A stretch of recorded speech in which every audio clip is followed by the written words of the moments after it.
ಕನ್ಯಾ ರಾಶಿಯವರೇ, ಗ್ರಹ ಸಂಚಾರದಿಂದಾಗಿ ನಿಮ್ಮ ಜೀವನದಲ್ಲಿ ಏನೆಲ್ಲ ಬದಲಾವಣೆ ಆಗಲಿದೆ ಎಂಬುದನ್ನ ಇವತ್ತಿನ ವಿಡಿಯೋದಲ್ಲಿ ತಿಳಿಯೋಣ. ನಮಸ್ಕಾರ ಸ್ನೇಹಿತರೆ. ಕನ್ಯಾ ರಾಶಿಯವರೇ, ಆಗಸ್ಟ್ ತಿಂಗಳು 2026 ನಿಮಗೆ ಸಾಮಾನ್ಯ ತಿಂಗಳಲ್ಲ. ಈ ತಿಂಗಳ ದ್ವಿತೀಯಾರ್ಧದಲ್ಲಿ ಅನೇಕ ರೀತಿಯ ಬದಲಾವಣೆ ನಿಮ್ಮ ಜೀವನದಲ್ಲಿ ಆಗಲಿದೆ.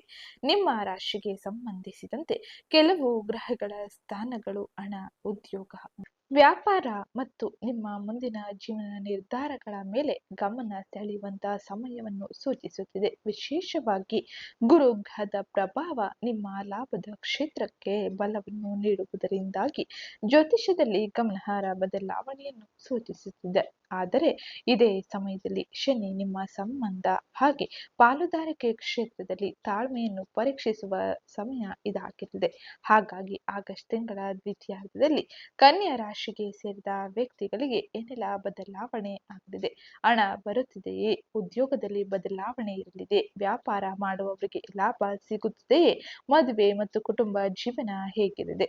ಹಾಗೆ ಎಲ್ಲದಕ್ಕಿಂತ ಮುಖ್ಯವಾಗಿ ಈ ತಿಂಗಳು ಕನ್ಯಾ ರಾಶಿಯವರು ಯಾವ ಒಂದು ವಿಷಯದಲ್ಲಿ ಎಚ್ಚರಿಕೆಯನ್ನು ಇರಿಸಬೇಕು ಎಂಬುದನ್ನ ಇವತ್ತಿನ ವಿಡಿಯೋದಲ್ಲಿ ವಿವರವಾಗಿ ತಿಳಿಯೋಣ. ಮೊದಲಿಗೆ ನಾವು ನೋಡೋಣ, ಗ್ರಹ ಸಂಚಾರದ ಪರಿಣಾಮ ತಿಂಗಳ ದ್ವಿತೀಯದಲ್ಲಿ ಹೇಗಿರಲಿದೆ, ಏನೆಲ್ಲ ಬದಲಾವಣೆಯನ್ನು ತರಲಿದೆ ಎಂದು. ಕನ್ಯಾ ರಾಶಿಯ ಅಧಿಪತಿ ಬುಧ. ಬುಧನು ಬುದ್ಧಿವಂತಿಕೆ, ವಿಶ್ಲೇಷಣಾ ಸಾಮರ್ಥ್ಯ, ಮಾತುಕತೆ, ವ್ಯಾಪಾರ, ನಿರ್ಧಾರ ತೆಗೆದುಕೊಳ್ಳುವ ಶಕ್ತಿಗೆ ಸಂಬಂಧಿಸಿದ ಗ್ರಹ ಎಂದು ಜ್ಯೋತಿಷ್ಯದಲ್ಲಿ ಪರಿಗಣಿಸಲಾಗುತ್ತದೆ. ಆದ್ದರಿಂದ ಕನ್ಯಾ ರಾಶಿಯವರು ಸಾಮಾನ್ಯವಾಗಿ ಯಾವುದೇ ವಿಷಯವನ್ನು ಆಳವಾಗಿ ಯೋಚಿಸಿ ಹಾಗೆ ತದಾದ ನಂತರದಲ್ಲಿ ನಿರ್ಧಾರ ತೆಗೆದುಕೊಳ್ಳುವ ಸ್ವಭಾವವನ್ನು ಹೊಂದಿರುತ್ತಾರೆ.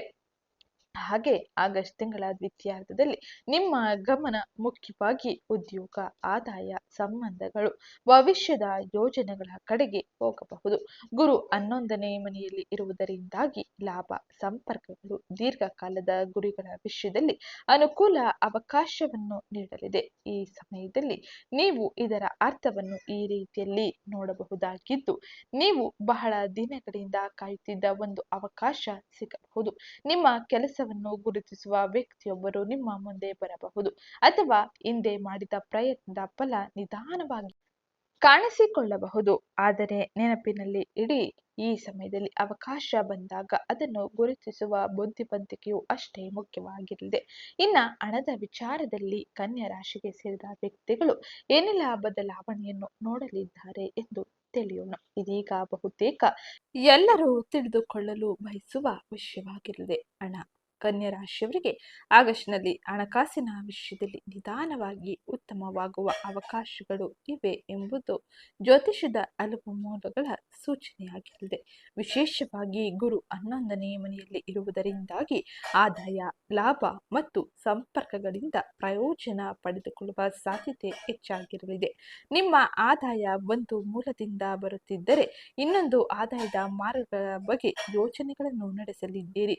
ಯೋಜನೆಗಳನ್ನು ರೂಪಿಸುವ ಸಮಯ ಇದಾಗಿದ್ದು, ಇನ್ನ ಉದ್ಯೋಗದಲ್ಲಿ ಇರುವವರಿಗೆ ಹೆಚ್ಚುವರಿ ಜವಾಬ್ದಾರಿಗಳು ಸಿಗಲಿದೆ. ವ್ಯಾಪಾರ ಮಾಡುವವರಿಗೆ ಹೊಸ ಅವಕಾಶಗಳು, ಗ್ರಾಹಕರ ಸಂಪರ್ಕ ಸಿಗಲಿದೆ. ಆದರೆ ಒಂದು ವಿಷಯ, ಹಣ ಬರುತ್ತದೆ ಎಂಬ ನಿರೀಕ್ಷೆಯಲ್ಲಿ ದೊಡ್ಡ ಖರ್ಚು ಮಾಡಬೇಡಿ. ಆಗಸ್ಟ್ನ ದ್ವಿತೀಯಾರ್ಧದಲ್ಲಿ ಹಣದ ಜೊತೆಗೆ ಖರ್ಚಿನ ವಿಚಾರದಲ್ಲೂ ಯೋಜನೆ ಬೇಕಾಗಿರಲಿದೆ. ವಿಶೇಷವಾಗಿ 17ರಂದು ಸೂರ್ಯನು 12ನೇ ಮನೆಯನ್ನು ಪ್ರವೇಶಿಸಿರುವುದರಿಂದಾಗಿ ಅನಗತ್ಯ ಖರ್ಚುಗಳ ಬಗ್ಗೆ ಎಚ್ಚರಿಕೆಯನ್ನು ವಹಿಸುವುದು ಉತ್ತಮವಾಗಿರಲಿದೆ. ಇನ್ನ ಉದ್ಯೋಗದಲ್ಲಿ ಇರುವವರಿಗೆ, ಉದ್ಯೋಗದಲ್ಲಿ ಕನ್ಯಾ ರಾಶಿಯವರು ಆಗಸ್ಟ್ ತಿಂಗಳ ದ್ವಿತೀಯಾರ್ಧದಲ್ಲಿ ಬಹಳ ಮುಖ್ಯ ಬದಲಾವಣೆಯನ್ನು ಕಾಣಲಿದ್ದಾರೆ. ತಿಂಗಳ ದ್ವಿತೀಯಾರ್ಧದಲ್ಲಿ ಕೆಲಸದ ಒತ್ತಡ ಹೆಚ್ಚಾಗಿದ್ದರೂ ಕೂಡ ಕೆಲಸದಲ್ಲಿ ಸರಿಯಾದ ಯೋಜನೆಗಳನ್ನು ಮಾಡುವುದು, ಸಹೋದ್ಯೋಗಿಗಳ ಸಹಾಯವನ್ನು ಪಡೆಯುವುದು ಹಾಗೆ ಸಹೋದ್ಯೋಗಿಗಳಿಗೆ ಸಣ್ಣ ಪುಟ್ಟ ತಪ್ಪು ತಿಳುವಳಿಕೆಯೊಂದಿಗೆ ವಾದ ವಿವಾದಗಳನ್ನು ಮಾಡುವುದನ್ನು ತಪ್ಪಿಸಬೇಕಾಗಿರುತ್ತದೆ. ಹೀಗಾಗಿ ಒಂದು ಸಲಹೆಯನ್ನು ನೀಡಲಾಗಿದೆ.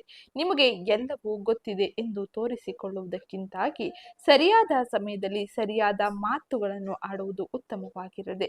ಜ್ಯೋತಿಷ್ಯ ಮೂಲಗಳ ಪ್ರಕಾರ ಕೆಲಸದ ಸ್ಥಳದಲ್ಲಿ ಅತಿಯಾದ ಆತ್ಮವಿಶ್ವಾಸವನ್ನು ತಪ್ಪಿಸಿ ಸಹೋದ್ಯೋಗಿಗಳೊಂದಿಗೆ ಉತ್ತಮ ಸಂಬಂಧವನ್ನು ಇಟ್ಟುಕೊಳ್ಳುವುದು ನಿಮಗೆ ಅನುಕೂಲಕರವೆಂದು ತಿಳಿಸಲಾಗಿದೆ. ಇನ್ನೊಂದು ವಿಚಾರದಲ್ಲಿ ನಿಮಗೆ ಸಲಹೆ ನೀಡುವುದೇನೆಂದರೆ, ನೀವು ಬಹಳ ದಿನಗಳಿಂದ ಉದ್ಯೋಗ ಬದಲಾವಣೆ ಬೆಳವಣಿಗೆ ಯೋಜಿಸುತ್ತಿದ್ದರೆ ತಿಂಗಳ ದ್ವಿತೀಯಾರ್ಧದಲ್ಲಿ ಉತ್ತಮ ಅವಕಾಶಗಳನ್ನು ನೀವು ಪಡೆಯಲಿದ್ದೀರಿ. ಅದನ್ನು ಸರಿಯಾದ ರೀತಿಯಲ್ಲಿ ಪರಿಶೀಲಿಸುವುದು ಉತ್ತಮವಾಗಿರಲಿದೆ. ಹಾಗೆ ತಕ್ಷಣ ಕೆಲಸವನ್ನು ಬಿಟ್ಟು ಬಿಡುವುದಕ್ಕಿಂತ ಮೊದಲು ಹೊಸ ಅವಕಾಶದ ಸ್ಥಿರತೆ, ಸಂಬಳ, ಭವಿಷ್ಯದ ಪರಿಶೀಲನೆಯನ್ನು ಮಾಡುವುದು ಉತ್ತಮವಾಗಿರಲಿದೆ.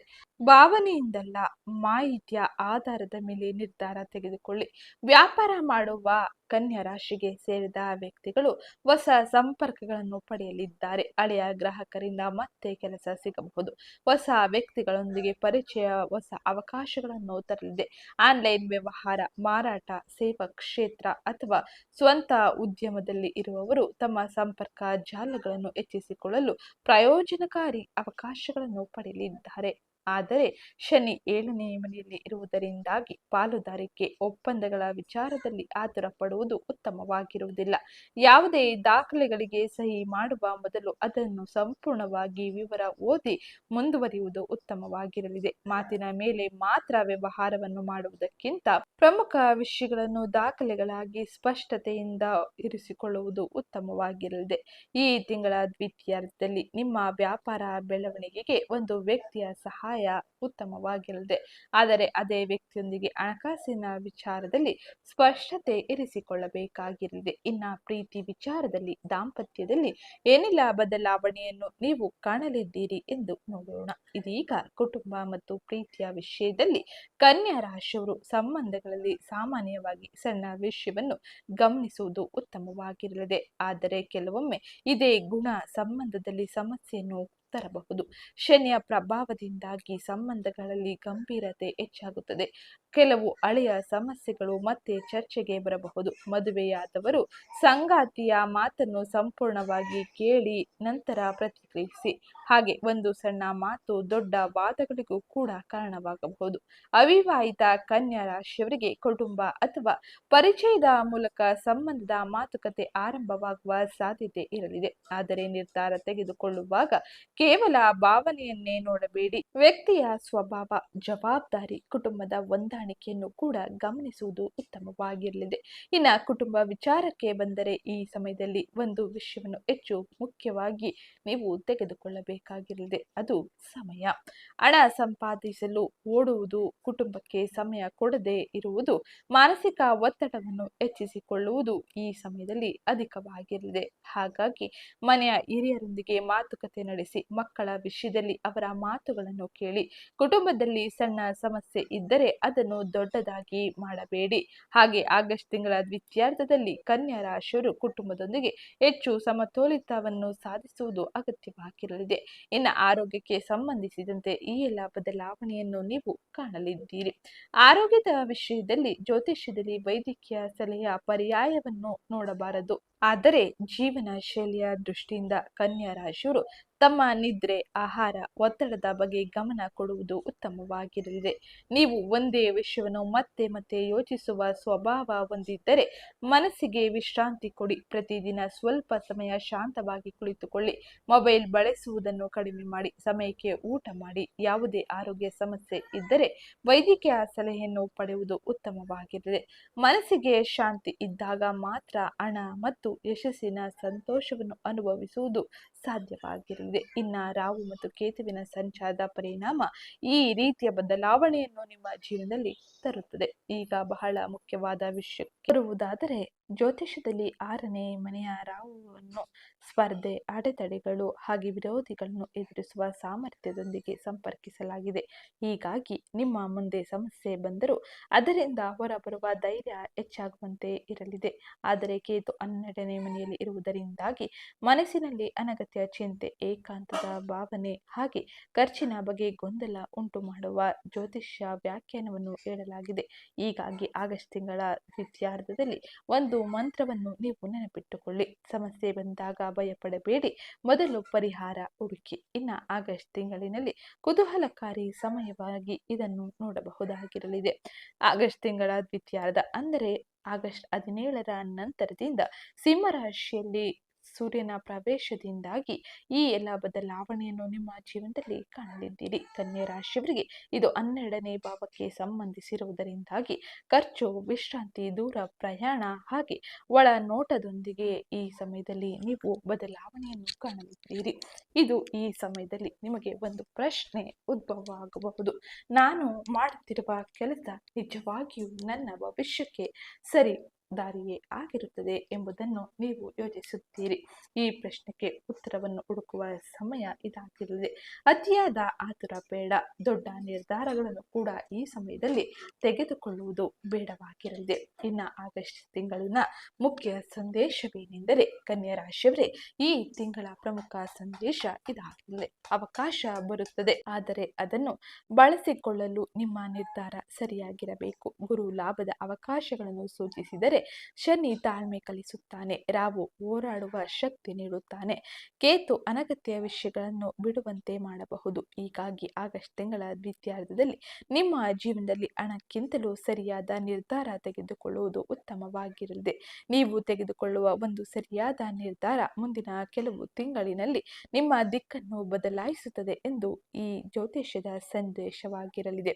ಇನ್ನು ನೀವು ಮಾಡಬೇಕಾದ ಸರಳ ಜ್ಯೋತಿಷ್ಯ ಪರಿಹಾರವನ್ನು ಈಗ ನೋಡೋಣ ಬನ್ನಿ. ಕೊನೆಯದಾಗಿ ಒಂದು ಸರಳ ಪರಿಹಾರವನ್ನು ಮಾಡಿ. ಬುಧವಾರದಂದು ಸಾಧ್ಯವಾದರೆ ಹಸಿರು ಬೇಳೆ ಅಥವಾ ಹಸಿರು ಬಣ್ಣದ ವಸ್ತುವನ್ನು ಅಗತ್ಯವಿರುವವರಿಗೆ ದಾನ ಮಾಡುವುದು ಉತ್ತಮವಾಗಿರಲಿದೆ. ಓಂ ಬುಧಾಯ ನಮಃ ಎಂಬ ಮಂತ್ರವನ್ನು ಭಕ್ತಿಯಿಂದ ಜಪಿಸುವ ಪದ್ಧತಿಯನ್ನು ನೀವು ರೂಢಿ ಮಾಡಿಕೊಳ್ಳಿ. ಆದರೆ ಯಾವುದೇ ರತ್ನ ಧರಿಸುವ ಮೊದಲು ವ್ಯಕ್ತಿಯ ಜಾತಕವನ್ನು ಪರಿಶೀಲಿಸುವುದು ಉತ್ತಮವಾಗಿರಲಿದೆ. ಸ್ನೇಹಿತರೆ, ಈ ವಿಡಿಯೋದಲ್ಲಿರುವ ಫಲಗಳು ಜ್ಯೋತಿಷ್ಯ ನಂಬಿಕೆ ಮತ್ತು ಸಾಮಾನ್ಯ ರಾಶಿ ಆಧಾರಿತ ವ್ಯಾಖ್ಯಾನಗಳು. ವೈಯಕ್ತಿಕ ಜಾತಕ, ದಶ, ಜನ್ಮ ವಿವರಗಳನ್ನು ಕುರಿತು ಫಲಗಳು ಬೇರೆಯಾಗಿರಲಿದೆ. ಕನ್ಯಾ ರಾಶಿಯವರೇ, ಆಗಸ್ಟ್ 2026ರ ದ್ವಿತೀಯಾರ್ಧದಲ್ಲಿ ನಿಮಗೆ ಯಾವ ಅವಕಾಶವೂ ಸಿಗಲಿದೆ ಎಂದು ನೀವು ಬಯಸುತ್ತೀರಿ ಅದನ್ನು ಕಮೆಂಟ್ ಮೂಲಕ ತಿಳಿಸಿ. ಕಮೆಂಟ್ ಬಾಕ್ಸ್ನಲ್ಲಿ ಓಂ ಬುಧಾಯ ನಮಃ ಎಂಬ ಕಮೆಂಟ್ ಮಾಡಿ. ವಿಡಿಯೋ ಇಷ್ಟವಾಗಿದ್ದಲ್ಲಿ ವಿಡಿಯೋಗೊಂದು ಲೈಕ್ ಮಾಡಿ. ನಿಮ್ಮ ಸ್ನೇಹಿತರು ಮತ್ತು ಕುಟುಂಬದವರಿಗೆ ಶೇರ್ ಮಾಡಿ. ಇಂತಹ ಕುತೂಹಲಕಾರಿ ರಾಶಿ ಭವಿಷ್ಯ ಮತ್ತು ಗ್ರಹ ಸಂಚಾರದ ಮಾಹಿತಿಗಾಗಿ ನಮ್ಮ ಚಾನೆಲ್ನ ಸಬ್ಸ್ಕ್ರೈಬ್ ಮಾಡಿಕೊಳ್ಳಿ. ಧನ್ಯವಾದಗಳು. ಸಿಗ್ತೀನಿ ನೆಕ್ಸ್ಟ್ ವಿಡಿಯೋದಲ್ಲಿ.